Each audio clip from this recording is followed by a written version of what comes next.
ಸ್ನೇಹಿತರೆ, ನಮ್ಮ ಕರ್ನಾಟಕದ ಹೃದಯ ಭಾಗದಲ್ಲಿ ಯದುಗಿರಿ ಬೆಟ್ಟಗಳ ಮಧ್ಯೆ ದೇವರ ಆಶೀರ್ವಾದವನ್ನು ಹೊತ್ತು ನಿಂತಿರುವ ಪವಿತ್ರವಾದ ತಾಣ, 1000 ವರ್ಷಗಳ ಇತಿಹಾಸ, ಅನಂತ ಪವಿತ್ರತೆ. ಇದು ಕೇವಲ ಒಂದು ತೀರ್ಥಕ್ಷೇತ್ರವಲ್ಲ, ಇದು ಭಕ್ತಿ, ದೈವ ಮತ್ತು ಪೌರಾಣಿಕತೆಗೆ ಜೀವ ತುಂಬಿದ ಮೇಲುಕೋಟೆ.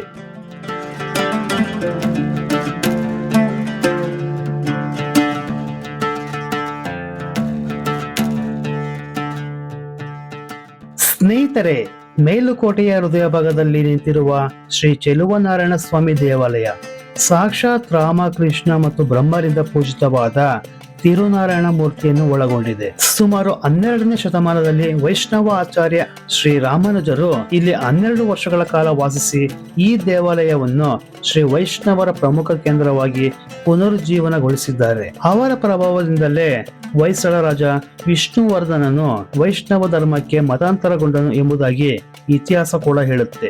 ವಿಜಯನಗರ ಸಾಮ್ರಾಜ್ಯ ಮತ್ತು ಮೈಸೂರಿನ ರಾಜರು ಈ ದೇವಾಲಯವನ್ನು ಪುನರ್ ನಿರ್ಮಾಣ ಮಾಡಿ ಒಡೆಯರ್ ಅರಸರ ಅಮೂಲ್ಯವಾದ ಕೊಡುಗೆಗಳಲ್ಲಿ ವಿಶೇಷವಾಗಿ ವಜ್ರದ ಕಿರೀಟ, ವೈರಮುಡಿ, ಕೃಷ್ಣರಾಜ ಮುಡಿ ಮತ್ತು ಅನೇಕ ಅಮೂಲ್ಯಾಭರಣಗಳು ಇಂದು ದೇವತೆಯ ಅಲಂಕಾರಕ್ಕೆ ಮಹಿಮೆ ನೀಡುತ್ತಿವೆ. ಪ್ರತಿ ವರ್ಷ ಲಕ್ಷಾಂತರ ಭಕ್ತರನ್ನು ಆಕರ್ಷಿಸುವ ವೈರಮುಡಿ ಉತ್ಸವ ಇಲ್ಲಿ ನಡೆಯುವ ಅತ್ಯಂತ ಪವಿತ್ರವಾದ ಆಚರಣೆ.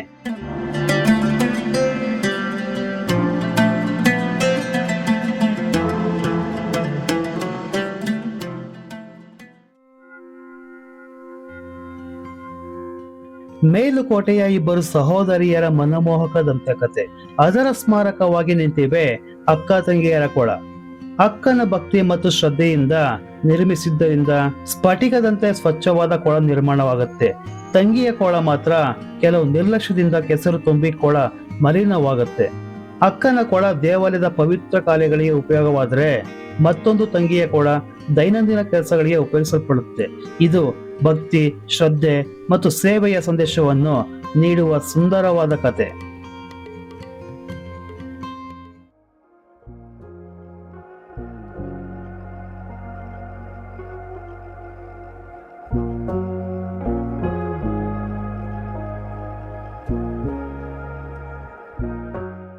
ಮೇಲುಕೋಟೆಯ ಮತ್ತೊಂದು ಪ್ರಖ್ಯಾತ ಸ್ಮಾರಕ ರಾಯಗೋಪುರ. 16ನೇ ಶತಮಾನದ ವಿಜಯನಗರ ಕಾಲದ ಈ ಮಹಾಕಾಯ ಗೋಪುರ ಅಪೂರ್ಣವಾಗಿದ್ದರೂ ತನ್ನ ವೈಭವದಿಂದ ಪ್ರವಾಸಿಗರನ್ನು ಕಟ್ಟುಹಾಕುತ್ತದೆ. ಸ್ಥಳೀಯ ದಂತಕಥೆಗಳ ಪ್ರಕಾರ ಇದನ್ನು ಒಂದೇ ದಿನದ ರಾತ್ರೋರಾತ್ರಿ ನಿರ್ಮಿಸಲಾಯಿತಂತೆ. ಇದರ ಮೇಲ್ಭಾಗದಿಂದ ಕಾಣುವ ಈ ಮೇಲುಕೋಟೆಯ ಸುತ್ತಲಿನ ದೃಶ್ಯ ಅದ್ಭುತವಾದ ಅನುಭವ.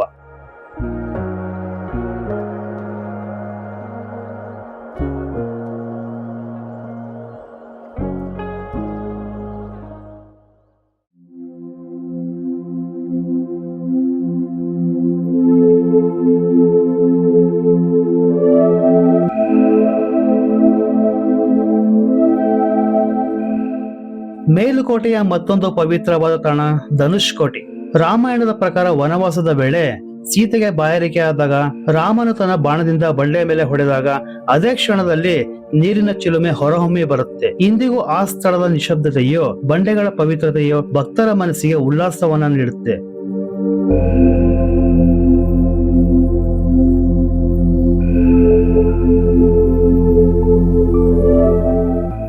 ಇಲ್ಲಿ ಕಾಣುವಂತಹ ಗುಹೆಗಳಲ್ಲಿ ಪಾಂಡವರು ತಂಗಿದ ಸ್ಥಳ ಎಂದು ನಂಬಿಕೆ. ಸ್ವಲ್ಪ ಇಲ್ಲಿಗೆ ಹೋಗೋದಿಕ್ಕೆ ಕಷ್ಟ, ಇಳಿಜಾರು ಮೆಟ್ಟಿಲುಗಳು. ಇಲ್ಲಿ ಸುತ್ತ ಕಾಣಬಹುದಾದ ಪ್ರಕೃತಿ ಸೌಂದರ್ಯ ಮನಮೋಹಕ. ಕುಟುಂಬ ಮತ್ತು ಸ್ನೇಹಿತರೊಂದಿಗೆ ಒಂದು ದಿನದ ಪ್ರವಾಸ ಚೆನ್ನಾಗಿರುತ್ತೆ.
ಯದುಗಿರಿ ಬೆಟ್ಟದ ಶಿಖರದಲ್ಲಿ ನಿಂತಿರುವ ಯೋಗ ನರಸಿಂಹಸ್ವಾಮಿ ದೇವಾಲಯ. ಮೇಲುಕೋಟೆಗೆ ದೈವಿಕ ಕಿರೀಟ. 12ನೇ ಶತಮಾನದ ಹಿಂದಿನ ಈ ದೇವಸ್ಥಾನದ ಮೂರ್ತಿಯಲ್ಲಿ ನರಸಿಂಹನನ್ನು ಧ್ಯಾನಸ್ಥ ಯೋಗ ಭಂಗಿಯಲ್ಲಿ ಕಾಣಬಹುದು. ಮೈಸೂರಿನ ರಾಜರು ಈ ಮೂರ್ತಿಗೆ ಚಿನ್ನದ ಕಿರೀಟವನ್ನು ಅರ್ಪಿಸಿದ್ದರು. ಪುರಾಣಗಳ ಪ್ರಕಾರ ಹಿರಣ್ಯಕಶಿಪುವನ್ನು ಸಂಹರಿಸಿದ ನಂತರ ತನ್ನ ತಂದೆಯ ಪಾಪಕ್ಷಯಕ್ಕಾಗಿ ಪ್ರಹ್ಲಾದನೇ ಇಲ್ಲಿ ಬಂದು ತಪಸ್ಸು ಮಾಡಿದನೆಂದು ನಂಬಿಕೆ. ಈ ದೇವಾಲಯದಿಂದ ಪಂಚಕಲ್ಯಾಣಿಯ ಸಂಪೂರ್ಣವಾದ ಮನಮೋಹಕ ದೃಶ್ಯಗಳನ್ನ ನೋಡಬಹುದು.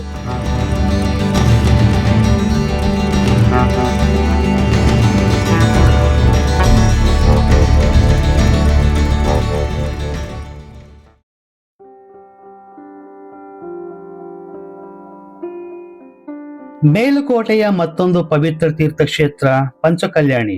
ವರಾಹ ಅವತಾರದ ಸಮಯದಲ್ಲಿ ವೈಕುಂಠದಿಂದ ಬಿದ್ದ ನೀರಿನ ಹನಿಗಳು ಈ ಕಲ್ಯಾಣಿಯನ್ನು ರೂಪಿಸಿವೆ ಎಂಬ ಪೌರಾಣಿಕ ಕಥೆ ಪ್ರಸಿದ್ಧ. ಹೊಯ್ಸಳ ಮತ್ತು ವಿಜಯನಗರ ವಾಸ್ತುಶಿಲ್ಪದ ವೈಶಿಷ್ಟ್ಯ ಹೊಂದಿದ ಮೆಟ್ಟಿಲುಗಳು, ಮಂಟಪಗಳು ಇದು ಭಕ್ತರ ಆಧ್ಯಾತ್ಮಿಕ ಶಾಂತಿಯ ನೆಲೆ. ಸಾಧ್ಯವಾದಷ್ಟು ಬೆಳಿಗ್ಗೆ ಹೋದ್ರೆ ಅನುಕೂಲ.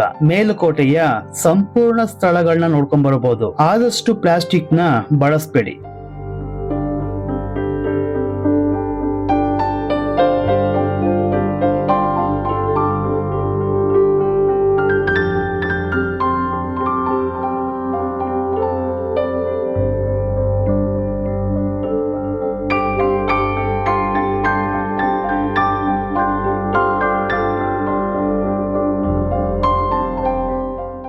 ಮೇಲುಕೋಟೆಯ ಏಕಶಿಲಾ ಬಂಡೆ ಗಣಪತಿ ಹೊಯ್ಸಳರ ಕಾಲದಿಂದಲೂ ಪೂಜಿಸಲ್ಪಟ್ಟ ಗಣಪನ ರೂಪ.